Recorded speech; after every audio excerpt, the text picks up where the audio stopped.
Урматтуу кыргызстандыктар, күн сайын Алла Тааланын астында билип билбей калган жумуштарыбыз үчүн кечирим сурайбыз. Бүгүн мен куралдуу күчтөрдүн, укук коргоо органдардын, ветерандардын өкүлдөрү менен, ошолордун жетекчилери менен жолугуп, кечирим сурап, эгерде туура эмес сүйлөп алсам же болбосо туура эмес оюмду түшүндүрүп алсам, келерки пенсиялык социалдык фонддун келерки жылдын бюджетин айтып атканда ойлорум үчүн. Ал жерде тактап айтып бердим. Assalamu alaikum, урматтуу кыргыз элим, урматтуу мекендештер. Мындан 2-3 күн мурда ушул мал чарбачылыгы боюнча бир группабыз бар эле, WhatsApp группада. Ошол жерде талаш тартыштан бир талаш болуп кетип, эмоция калтырып, мындай сөгүнүп алгандагы аудио записин тараган экен. Өзүңүздөр көрдүңүздөр, интернетте талкуу жаратып атат, кээ бириңиздер талаш урушуп атасыздар ушул тууралуу. Эми кыргызда жаңылбас жаа мүдүрүлбөс туяк болбойт деп коет.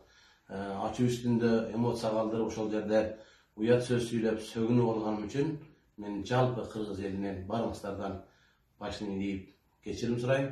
Кыргыз эли кечиримдүү келген, ошол кеткен кемчилигим үчүн дагы бир жолу баарыңыздардан кечирим сурайм. Бул жерде эч кандай коркутуу, үркүтүү кысым болгон жок. Мен ошол аудио записти угуп, көрүп, агаларымдын, досторумдун, жалпы эле сиздердин берген кеңешиңиздер менен ушул видео кайрылманы силерге жолдоп коеюн дедим.